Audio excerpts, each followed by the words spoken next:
My name is Everett Thompson, and at 54 years old, I thought I had seen every kind of heartbreak life could throw at me. But sitting in that courtroom in downtown Lincoln, Nebraska, watching my 22-year-old son Jason laugh with his expensive lawyer, while pointing at me like I was some stranger who had wandered in off the street, I realized I was wrong. When he turned to the court clerk and said, loud enough for everyone to hear, "He's just my mom's ex-husband, nothing more." The words hit me like a sledgehammer to the chest. Today was the day we would settle his mother Sarah's estate after her sudden death 3 months ago. Before we dive into this story, let me know in the comments where you're watching from, and please hit that like button and subscribe for more real-life stories. Trust me, what Jason didn't know about his past was about to change everything forever. 25 years ago, I was a different man with different dreams. I met Sarah at a small coffee shop on O Street in Lincoln, where she worked part-time while studying to become a registered nurse.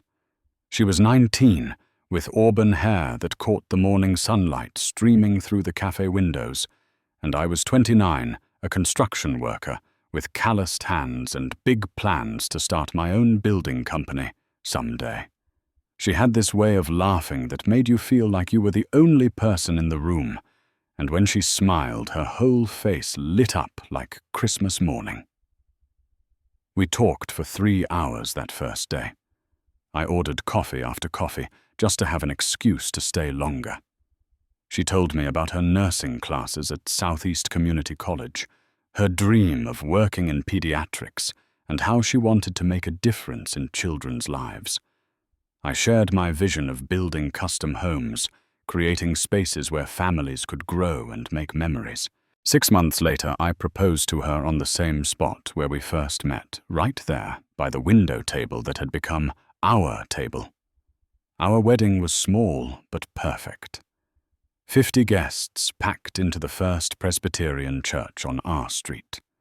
Sarah's aunt made our wedding cake 3 layers of vanilla, with buttercream frosting decorated with real daisies from her garden. We couldn't afford a fancy honeymoon, so we drove to Lake McConaughey in my beat-up Ford pickup truck, camping under the stars for 5 days. Sarah said it was the most romantic thing anyone had ever done for her. For 2 years, we lived in a tiny apartment above Miller's hardware store, saving every penny we could. Sarah worked the night shift at Bryan Medical Center, while I framed houses during the day and took on weekend remodeling jobs. We had a plan: save enough for a down payment on a small house, start a family, and build the life we had talked about during those long coffee shop conversations. When Sarah told me she was pregnant, I cried like a baby. Not because I was scared, but because I had never wanted anything more in my entire life than to be a father. I spent the next 7 months reading every parenting book I could get my hands on, building a crib from scratch in our cramped living room, and painting the nursery walls a soft yellow, since we wanted to be surprised about the gender. Jason arrived on a snowy February morning in 1999. 7 pounds 8 ounces of pure joy, with his mother's green eyes, and what the nurses said was my stubborn chin.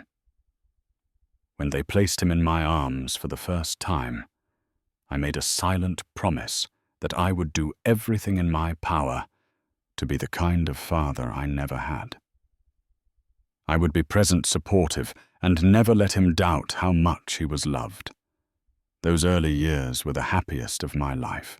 I used my construction skills to build us a modest 3-bedroom house on the south side of Lincoln, with a big backyard for Jason to play in. Every board, every nail, every coat of paint was applied with love for my growing family.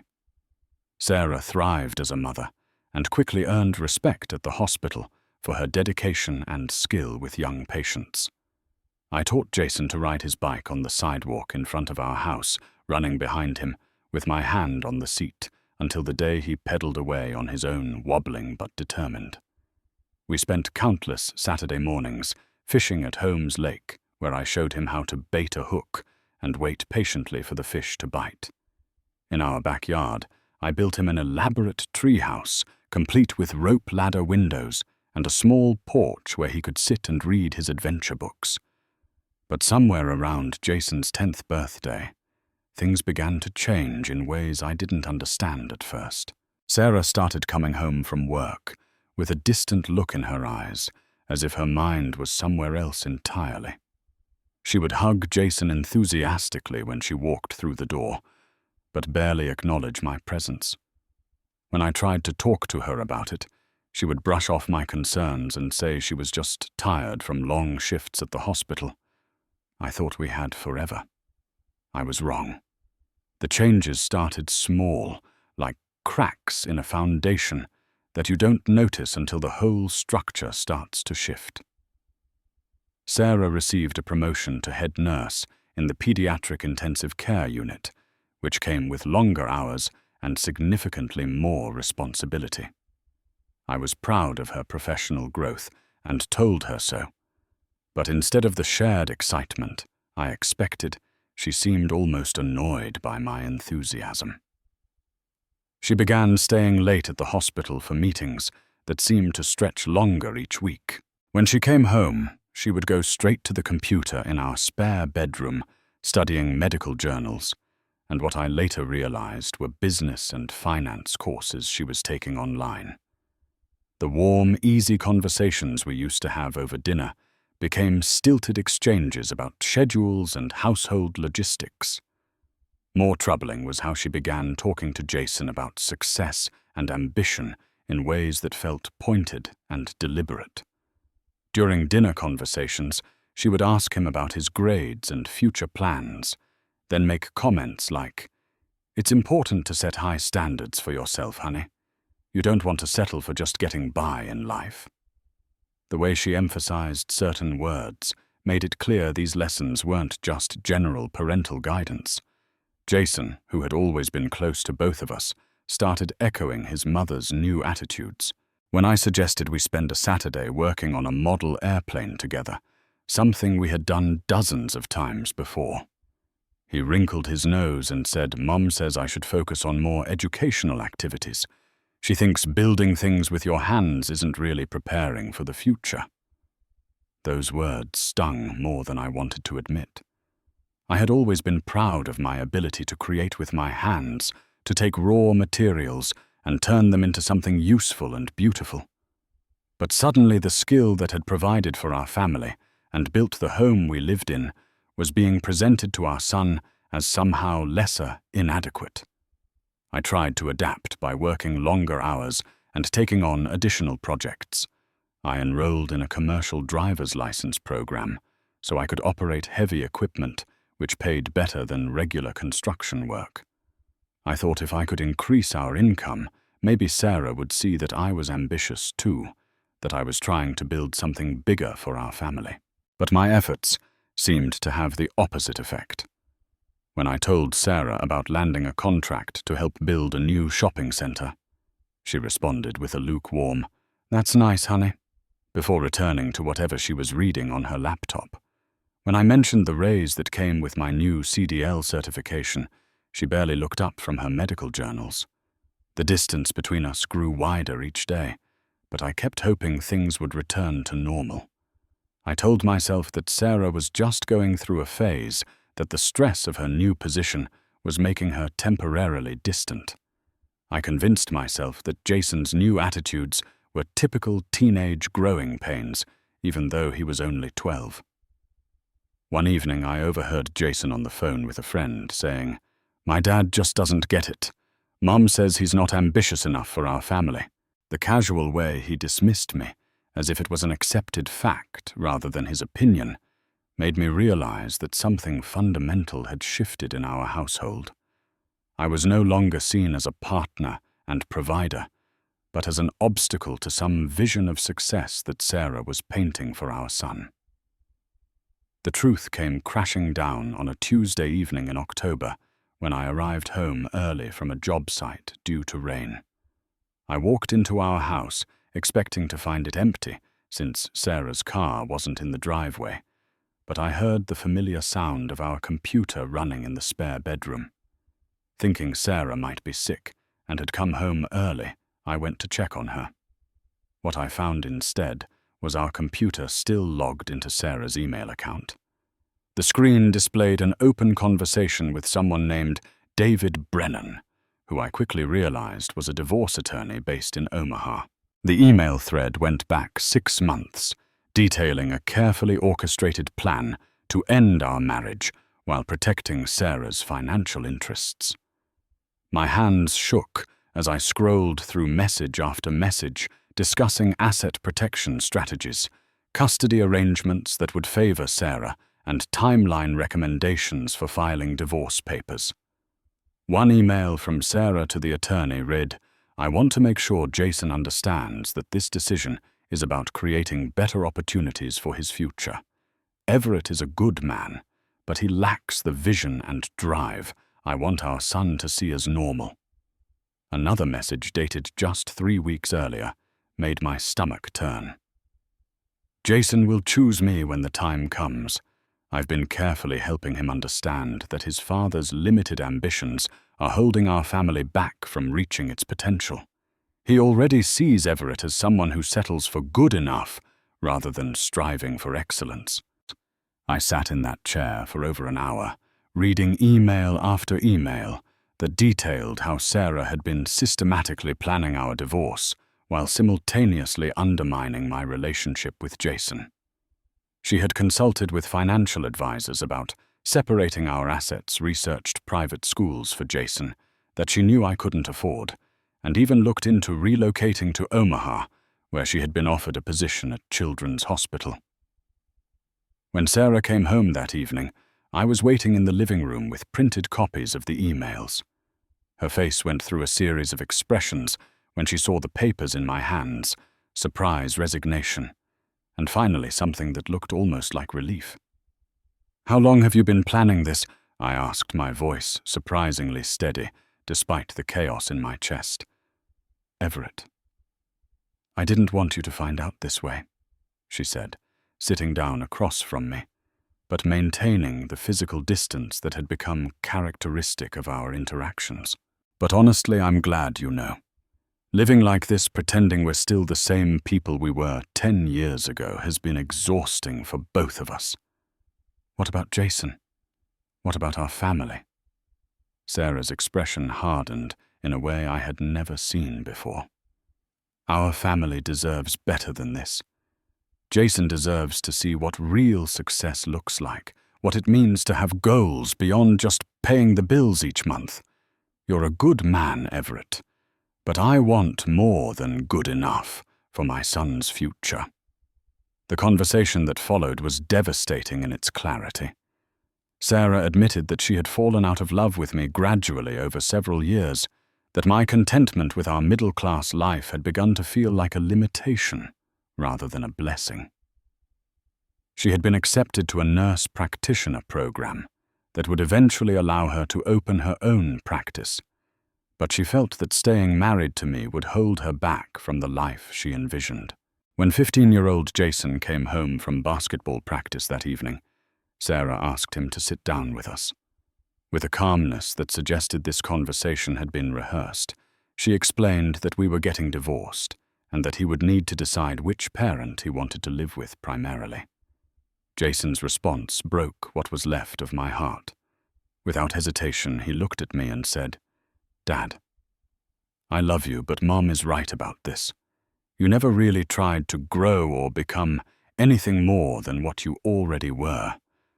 Mom has plans, real plans for our future." I tried to explain that providing a stable, loving home was a plan that not everyone needed to chase wealth and status to live a meaningful life. But Jason had been too well prepared for this moment. Every point I made was met with counter-arguments that sounded like they came directly from his mother's coaching. 3 months later, I sat in a different courtroom as a judge, awarded primary custody of Jason to Sarah. The divorce settlement gave Sarah our house, since she argued that Jason needed stability and continuity in his living situation. I was granted visitation rights every other weekend and Wednesday evenings, though Jason made it clear he wasn't interested in spending time with me. The last gift I tried to give Jason was a hand-carved wooden box I had made in my workshop, filled with letters I had written to him over the years, but never given him. He handed it back to me, unopened, and said, "I don't need reminders of this part of my life, Dad." For 3 years after the divorce, I lived in a small apartment and sent Jason birthday cards, Christmas presents, and graduation congratulations that were never acknowledged. I would drive by his baseball games and school events, watching from a distance as he grew into a young man who no longer considered me part of his life. My son had become a stranger, and according to him, I was nothing more than his mother's ex-husband. The apartment I rented after the divorce was a far cry from the home I had built for our family. 2 bedrooms in a complex on the edge of town, with thin walls and a view of the parking lot instead of the garden where Jason used to play. I furnished it with essentials from second-hand stores and spent most evenings alone wondering where everything had gone wrong. Work became my refuge and my burden. I threw myself into construction projects with an intensity that surprised my co-workers, taking on overtime shifts and weekend jobs to pay for the divorce attorney who had tried unsuccessfully to help me maintain a relationship with Jason. The physical exhaustion helped me sleep at night, but it couldn't quiet the thoughts about the son who had written me out of his life. During those 3 years, I watched Jason's accomplishments from afar, like a stranger following a celebrity's career. Through mutual friends and social media posts from Sarah's family, I learned that he had graduated high school with honors and received a partial scholarship to the University of Nebraska for pre-med studies. He wanted to become a pediatric surgeon, following in his mother's footsteps in medicine, but aiming even higher. Despite the pain of his rejection, I felt a fierce pride in Jason's achievements. Every report of his academic success or leadership role in student organizations filled me with the same joy I used to feel watching him take his first steps or hit his first home run. The fact that he no longer wanted me to share in these moments didn't diminish how proud I was of the young man he was becoming. Sarah had indeed thrived after our divorce. She completed her nurse practitioner program and opened a family clinic in partnership with 2 other medical professionals. According to the local newspaper article I found online, her practice specialized in pediatric care and had become one of the most respected in the Lincoln area. She had achieved exactly what she said she wanted: a successful career, financial independence, and the respect of her professional community. I tried dating a few times during those years, but every relationship felt hollow compared to what Sarah and I had built together, even if it had ultimately failed. Most women my age were either recently divorced themselves and bitter about men, or had never been married and couldn't understand why I spent so much emotional energy missing a son who wanted nothing to do with me. The call came on a Tuesday morning in March while I was having coffee before heading to a job site. The voice on the other end belonged to Detective Maria Rodriguez from the Lincoln Police Department. Sarah had been in a single car accident on Highway 6 during a snowstorm the night before. Her car had slid off the road and hit a tree. She had been rushed to Bryan Medical Center, the same hospital where she had worked for so many years, but had fallen into a coma due to traumatic brain injury. For 2 weeks I called the hospital daily for updates, though I had no legal right to information about her condition. Jason, now 22, and legally her next of kin, had made it clear through hospital staff that I was not welcome to visit. I spent those 14 days in a strange limbo, grieving for a woman who had been the love of my life, but who had also destroyed my relationship with my only child. Sarah died on a Thursday afternoon without ever waking up. I learned about her death not from Jason or any family member, but from her obituary in the Lincoln Journal-Star. The funeral was held at the same church where we had been married 23 years earlier, a detail that felt like both a blessing and a cruel irony. I stood at the back of the church during the service wearing the same black suit I had worn to my father's funeral years earlier. Jason sat in the front row, surrounded by Sarah's family and colleagues, accepting condolences with a composure that reminded me heartbreakingly of his mother. When our eyes met across the crowded church, his expression hardened with the same cold resolve I had seen the day he handed back my graduation gift. As people filed out after the service, I heard Jason tell several attendees, "That man has no right to be here. He stopped being part of our family a long time ago." 1 week later, I received a certified letter from the law office of Patterson and Associates, informing me that I was required to attend a hearing regarding Sarah's estate. The letter was formal and impersonal, but it indicated that there were complications with the will that required judicial review. Jason, as the primary beneficiary, had requested that I be notified of the proceedings, though the letter didn't specify why my presence was necessary. I walked into that courtroom just wanting closure, some final resolution to the relationship that had defined the best and worst years of my life. I had no expectations of inheriting anything from Sarah's estate, nor did I want anything beyond perhaps a few photographs of Jason as a child. All I really wanted was to understand why, even in death, Sarah's affairs required my involvement. The Saline County Courthouse was busier than I expected for a Wednesday morning in April.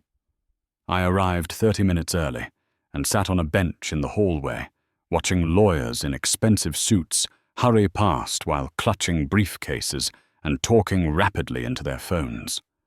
Everything about the environment reinforced how out of place I felt, a working man in a borrowed tie, surrounded by legal professionals who spoke a language I barely understood.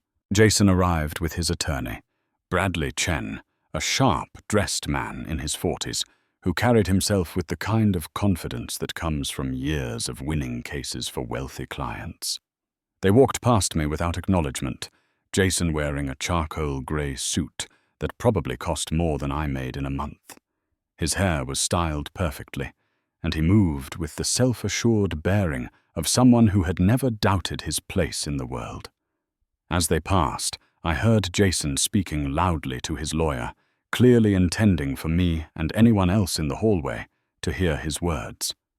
"I still don't understand why that man has to be here at all, Bradley. My mother's will is very straightforward. Everything goes to me, her only child and heir. This should be a simple probate proceeding." "There are some unusual stipulations in your mother's will, Jason," Attorney Chen replied in a measured tone. "The court needs to verify certain conditions before we can proceed with distribution of assets. It's likely just a formality, but these things must be handled properly." Jason's voice rose with irritation. "What kind of conditions? And why does my mother's ex-husband need to be involved? He's just some blue-collar guy she divorced years ago. He has no claim to anything that belonged to her." The contempt in his voice was unmistakable, and several people in the hallway turned to look in our direction. I kept my eyes fixed on my hands, trying to maintain what dignity I could, while my son publicly dismissed me as irrelevant to his mother's life and legacy. When we were called into the courtroom, I took a seat in the back while Jason and his attorney positioned themselves at a table near the front. The judge, the Honorable Patricia Morrison, was a woman in her 60s with silver hair and the kind of stern expression that suggested she had little patience for legal theatrics or emotional outbursts. Attorney Chen began by presenting what he described as a straightforward case. Sarah had left a will bequeathing her house, her medical practice, her retirement accounts, and all personal property to Jason as her sole heir.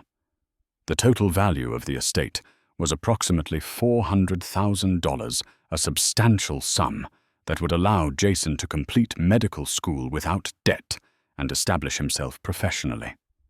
However, Judge Morrison interrupted the presentation to point out an unusual clause in Sarah's will.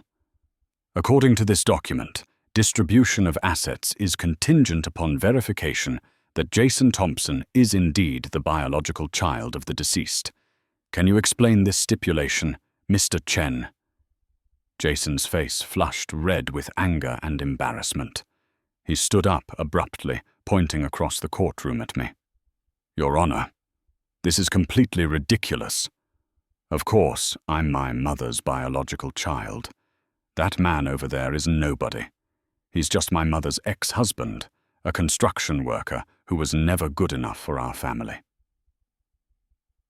Thompson, please sit down and allow your attorney to speak for you, Judge Morrison said firmly.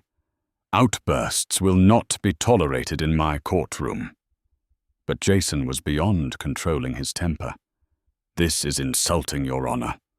I shouldn't have to prove my parentage to inherit what rightfully belongs to me. That blue-collar loser in the back row has been out of our lives for 3 years. He's nothing but my mother's mistake. The judge's expression darkened.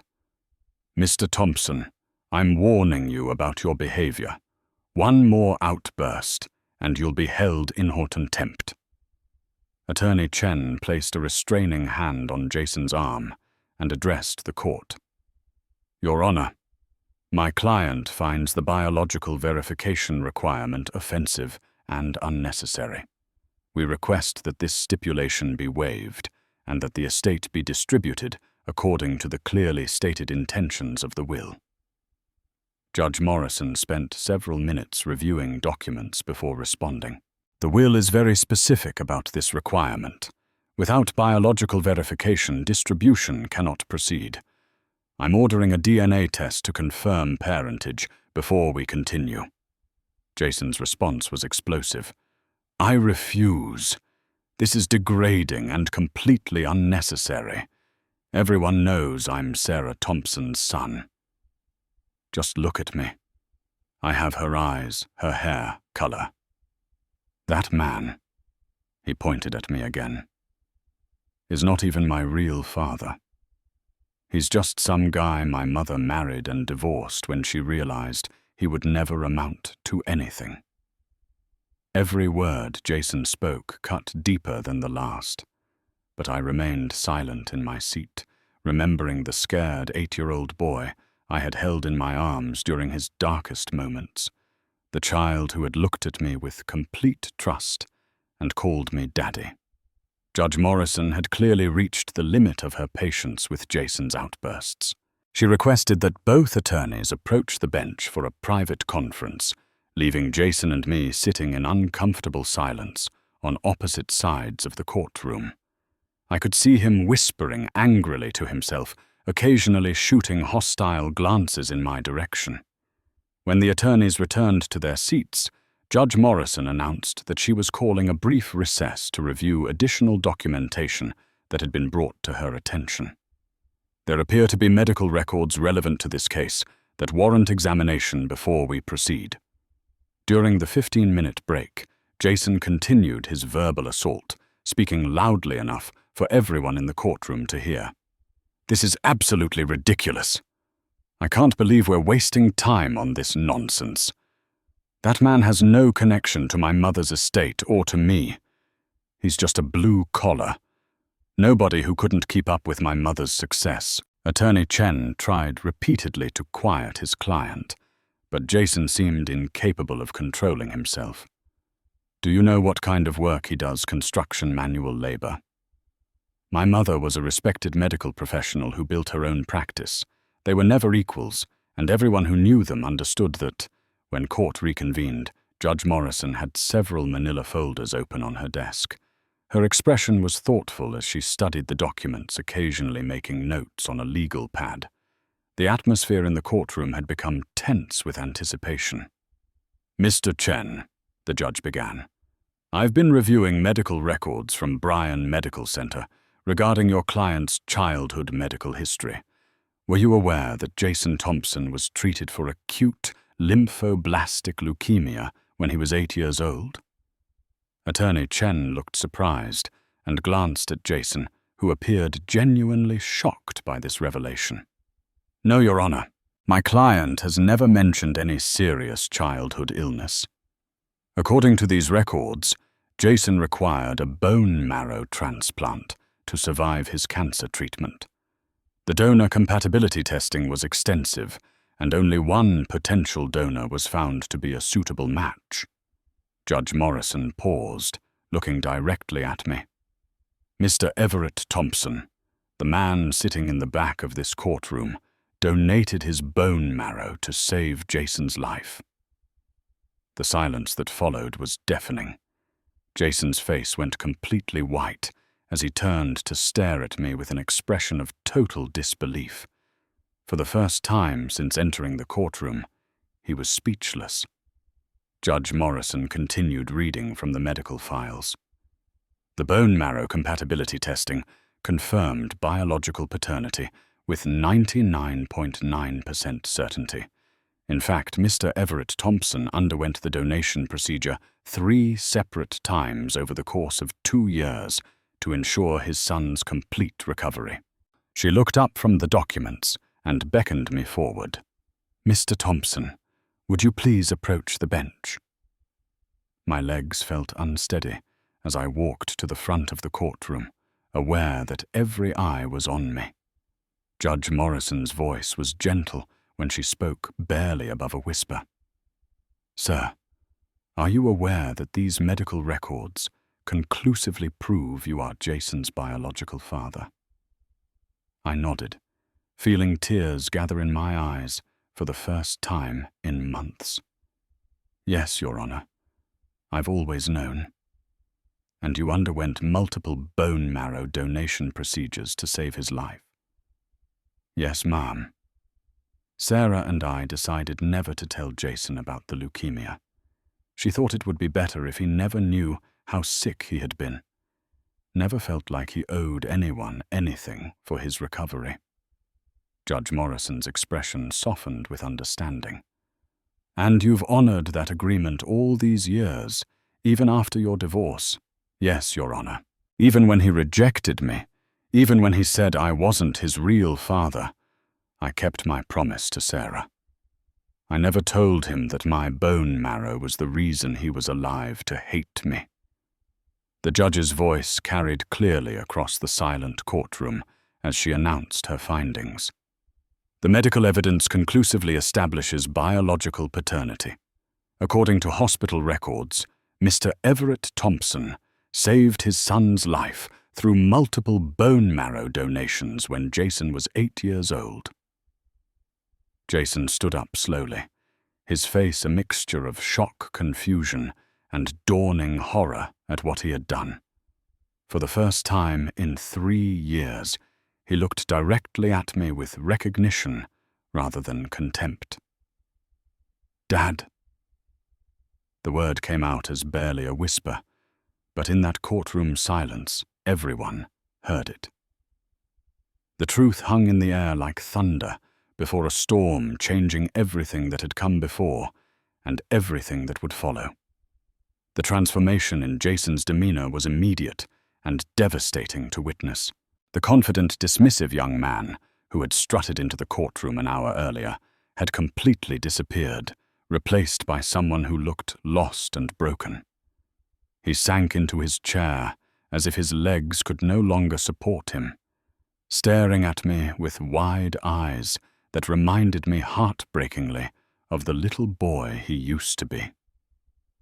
Judge Morrison continued reading from the medical records, her voice steady and clinical as she detailed the extent of Jason's childhood illness and the heroic measures required to save his life. The patient presented with acute lymphoblastic leukemia at age 8. After initial chemotherapy failed to achieve remission, doctors determined that a bone marrow transplant was his only chance for survival. Jason's hands were shaking as he listened to details of a medical crisis he had no memory of experiencing. The donor compatibility search identified only one suitable match: the patient's biological father, Everett Thompson. Thompson underwent the first donation procedure in November of 2007, followed by additional procedures in February and May of 2008 to ensure complete engraftment. Attorney Chen looked stunned as he reviewed copies of the medical records that Judge Morrison had provided. "Your Honor, my client was never informed of this medical history. This is the first time he's learning about any of these procedures." According to a note in the file from Mrs. Sarah Thompson, she specifically requested that all medical personnel maintain complete confidentiality about her son's illness. She wanted him to have a normal childhood without the psychological burden of knowing how close he had come to death. Jason finally found his voice, though it came out cracked and barely audible. "I had cancer. I almost died." Judge Morrison's expression was compassionate as she addressed him directly. "You were very sick, young man. Without your father's bone marrow donations, you would not have survived to see your 9th birthday." The medical notes indicate that Mr. Thompson was a perfect match, which is extremely rare and typically only occurs between closely related family members. The silence in the courtroom was broken by a sound I had never heard before: my son sobbing. Not the quiet tears of sadness, but the deep, wrenching sobs of someone whose entire understanding of reality had just collapsed. Jason buried his face in his hands as the magnitude of what he had done, the cruelty of his words and actions toward the man who had literally saved his life, crashed over him like a tidal wave. "Dad," he whispered again, and this time the word carried the weight of 22 years of love and 3 years of misdirected anger. "Dad, I'm so sorry. I didn't know. I never knew." I stood up and walked toward him, my own eyes blurring with tears I had held back for too long. When I reached his chair, Jason stood and fell into my arms like he used to do when he was small and scared. For the first time in 3 years, I held my son, feeling his shoulders shake with the force of his crying. "I never stopped loving you, son," I whispered into his hair. "Not for one single day." The legal proceedings continued around us, but neither Jason nor I paid much attention to the technical details of probate law and asset distribution.